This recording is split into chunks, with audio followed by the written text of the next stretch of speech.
जोहार नमस्कार। खबरें जो रहती हैं चर्चा में, खबरें जिस पर बातें होती रहती हैं, कुछ नवीनतम ताजा खास खबरों में से कुछ खबरों पर आइए नजर डालते हैं। देखिए 5 मिनट में देश दुनिया झारखंड की 20 खबरें। पहले राष्ट्रीय सुर्खियां, छात्रों की बढ़ती आत्महत्या एक बड़ी चिंता की वजह बन गई है। देश की सुप्रीम कोर्ट ने भी छात्रों की लगातार आ रही सुसाइड की खबरों पर चिंता जताई है। इस मामले में सुप्रीम कोर्ट ने एक टास्क फोर्स का गठन किया है। कोर्ट ने कहा कि छात्रों की आत्महत्या दर कृषि संकट से जूझ रहे किसानों के सुसाइड रेट से ज्यादा हो गई है। सर्वोच्च न्यायालय ने ये बयान दिल्ली हाईकोर्ट के उस फैसले को चुनौती देने वाली याचिका पर दिया गया, जिसमें आईआईटी दिल्ली के 2 छात्रों के माता-पिता द्वारा दायर एफआईआर दर्ज करने की याचिकाओं को हाईकोर्ट ने खारिज कर दिया था। मेरठ जैसा एक और दिल दहला देने वाला मामला, ये घटना औरैया जिले के लिए एक शोकल मामला बनकर सामने आए है, जहां एक पत्नी ने अपने प्रेमी के साथ मिलकर अपने पति की हत्या कर दी।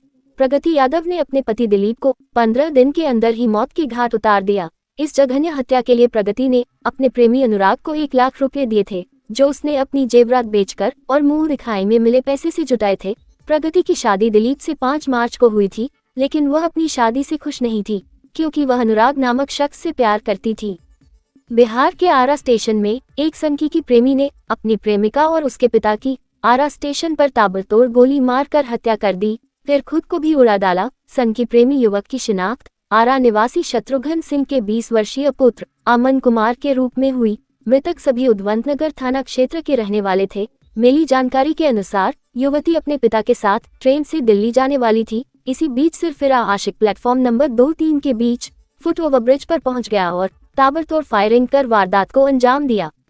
कलियुगी शिक्षिका ने कर दी 2 शिक्षकों की धुनाई। क्लासरूम में बच्चों के सामने पीटा, कहा छेड़खानी के केस में फंसा दूंगी ना, तब समझ आएगा। मामला यूपी के बाराबंकी के जहांगीराबाद क्षेत्र के नैनामो पूर्व माध्यमिक विद्यालय का है। शिक्षिका ने अनुदेशक को घायल कर दिया और विकलांग शिक्षक का चश्मा तोड़कर उनकी पिटाई की। महिला शिक्षिका ने उन्हें छेड़छाड़ के झूठे केस में फंसाने की धमकी भी दी। केंद्रीय जांच ब्यूरो सीबीआई ने बुधवार को छत्तीसगढ़ के पूर्व सीएम भूपेश बघेल के आवास सहित कई स्थानों पर छापेमारी की। मिली जानकारी के अनुसार यह कार्रवाई रायपुर और भिलाई में भूपेश बघेल के आवास के साथ साथ एक वरिष्ठ पुलिस अधिकारी और उनके करीबी सहयोगी के घरों पर भी की गई। अभिनेता सोनू सूद की वाइफ का हुआ कार दुर्घटनाग्रस्त, उनकी कार चकनाचूर हो गई है। एक्ट्रेस पत्नी की गाड़ी ट्रक से टकरी गई। गाड़ी में उस वक्त सोनू सूद की पत्नी सोनाली के अलावा उनकी बहन का बेटा यानी भांजा और एक महिला और मौजूद थी। अब खबरें झारखंड की। मैया सम्मान योजना का लाभ प्राप्त करने के लिए लाभार्थियों को अपना आधार नंबर लिंक करना अनिवार्य होगा। सरकार ने आधार लिंक कराने के लिए 1 महीने की समय सीमा निर्धारित की है। आधार से लिंक होने के बाद ही अगली किस्त जारी की जाएगी। मुख्यमंत्री की पत्नी व विधायक कल्पना सोरेन ने सोशल मीडिया पर लिखा, झारखंड के भूमिपुत्र रॉबिन मिंज को आईपीएल जैसे बड़े आयोजन में खेलते देख गर्व महसूस हो रहा है। विकेट के पीछे हम सबके शान धोनी थे, तो आगे रॉबिन। गुमला जिले के एक छोटे से गांव से निकलकर यहां तक पहुंचना बहुत बड़ी उपलब्धि है।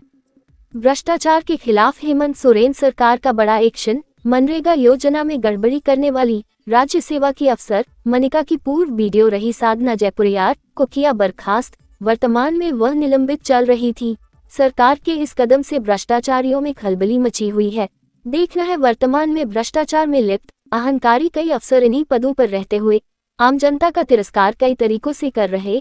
एक मामले में राजधानी के प्रखंड के ही एक बीडीओ ने जन्म प्रमाण पत्र के लिए स्वयं घर में जन्मे बच्चों के प्रसूति कराने वाली दाई से साइन कराकर लाओ कहकर प्रमाण पत्र बनाना रोक दिया, जबकि नियम है घर में जन्मे बच्चों के जन्म प्रमाण पत्र बनने में आंगनबाड़ी सेविका, पंचायत सचिव, स्थानीय जनप्रतिनिधि जिनमें पार्षद, मुखिया, पंचायत समिति सदस्य या वार्ड सदस्य के सत्यापन से काम हो जाता है। अस्पताल में जन्मे नवजातों के लिए अस्पताल से ही प्रक्रिया होती है। वही एक अन्य मामले में बीडीओ का अबुआ ग्रुप में कहना है, मैया सम्मान का पैसा अगर खाते में नहीं आया तो अपने अन्य बैंक खातों की जांच करें, शायद दूसरे खाते में आया हो। अब ये समझ से परे बात है कि जिस खाते का नंबर मैया सम्मान योजना का लाभ लेने के लिए दिया गया, उस खाते में पैसा न भेजकर सरकार उक्त महिलाओं के अन्य भी कई खाते हैं, इसका खुफिया तरीके से पता कर उसमें चुपके से पैसा भेज देगी। क्या ऐसा करने के लिए सरकार के पास सीक्रेट मशीनरी है, जहां आवश्यक काम नहीं हो रहे? जो ऐसा अजीब लगने जैसा काम सरकार में बैठे लोग क्यों करेंगे? कोई अन्य काम नहीं है क्या विभागों में? झारखंड विधानसभा के बजट सत्र के 18वें दिन की कार्यवाही के दौरान सदन में निजी स्कूल की मनमानी और रीएडमिशन के नाम पर पैसे वसूली का मामला दूसरे दिन भी उठा। मंगलवार को अल्पसूचित प्रश्न के जरिए हजारीबाग के विधायक प्रदीप प्रसाद ने मामला उठाते हुए सरकार से पूछा कि निजी स्कूल की फीस कितना हो, इसके लिए क्यों नहीं कानून बनना चाहिए। जयराम महतो की तबीयत बिगड़ी, रिम्स में कराया गया भर्ती। विधानसभा सत्र के दौरान हुई परेशानी, सोशल मीडिया पर खुद उन्होंने पोस्ट कर जानकारी दी है। तस्वीर में साफ दिख रहा है कि डॉक्टरों की टीम उनका इलाज कर रही है।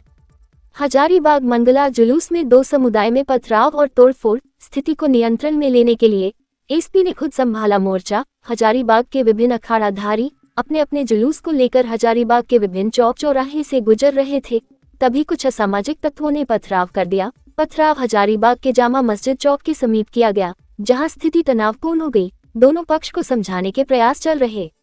जेएसएससी सीजीएल परीक्षा में गड़बड़ी मामले में आधा दर्जन जवान समेत 8 आरोपी को एसआईटी ने गिरफ्तार किया है। इसमें 5 आईआरबी व एक असम राइफल का जवान शामिल है।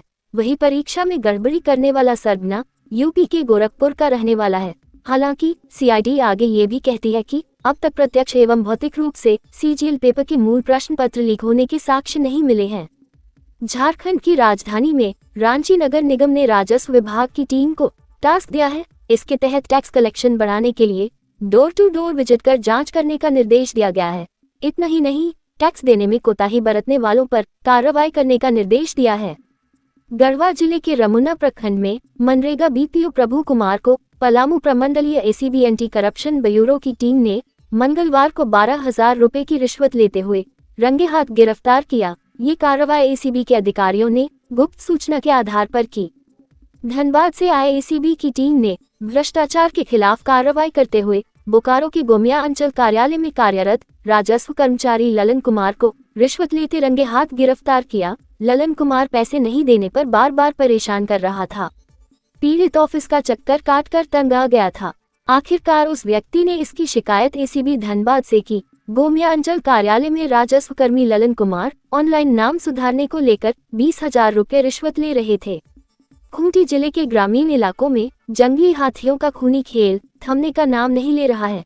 एक जंगली हाथी ने रविवार की रात लगभग 1 बजे जरियागढ़ थाना के नागरा गांव निवासी 33 वर्षीय उमेश बारला को घर से घसीट कर निकाल लिया और पैरों से कुचलकर मार डाला। उमेश का 4 वर्ष का एक बेटा है। बेरमो अनुमंडल क्षेत्र में इन दिनों काले हीरे की काली खेल चल रही है, जिसका खेल उजागर फिर ग्रामीणों की तत्परता से किया गया। ताजा मामला तेनुघाट थाना क्षेत्र के उलगिद्दा पंचायत का है, जहां जंगल में अवैध रूप से जमा किए गए कोयले को ट्रक में लोड कर दूसरी जगह भेजा जा रहा था, जिसकी जानकारी होते ही ग्रामीणों ने पुटकाडी गांव के पास इस ट्रक को रोका और इसकी जानकारी गोमिया विधानसभा के पूर्व विधायक डॉक्टर लंबोदर महतो को भी दी गई।